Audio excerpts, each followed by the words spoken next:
Hey, want to make a quick video on the difference between global enrichment and local enrichment within store leads. By default, global enrichment is turned on for accounts. And basically what that means is, let's say in the case of HubSpot, you can see that enrichment is turned on for accounts, and in HubSpot it's called companies.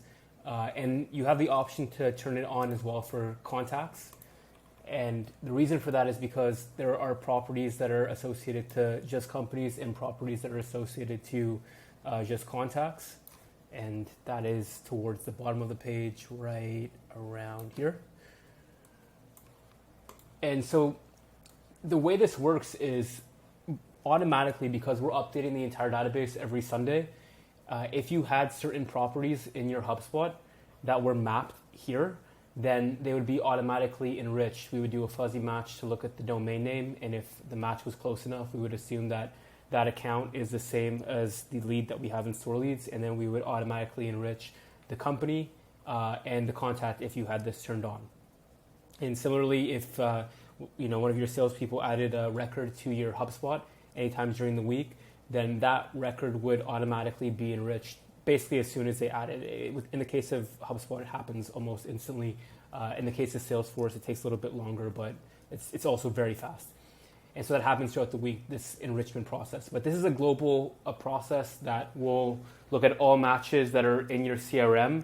And if we also have that account in store leads, then they'll be enriched, right? What if you want this to only be done locally on a subset of leads, not for all the matched leads?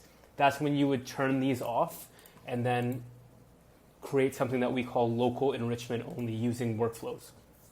And so an example of this is, let's say, the American territory of a company uses store leads for their specific subset of American leads, but they don't want store leads to enrich any of the other leads that are associated to other territories. The way you could create this is by, again, turning these off, and then going into the domain section of store leads, building a list. So for this example, I'll create a subset of American companies. So I'll create a list of all the companies where the country is US.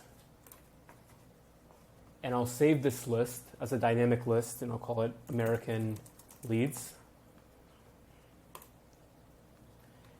And then I'll create a workflow that creates new stores. If I want this to be turned on, creates net new stores, but I could have this turned off, or simply just enriches the stores that I already have in there where there's a match, and it would only be a match in this case if they were American, because this is how I built the list, or I could have both turned on. But this is how you could use store leads on a local subset rather than having it turned on globally. If you have any questions, please email support@storeleads.app. Thank you.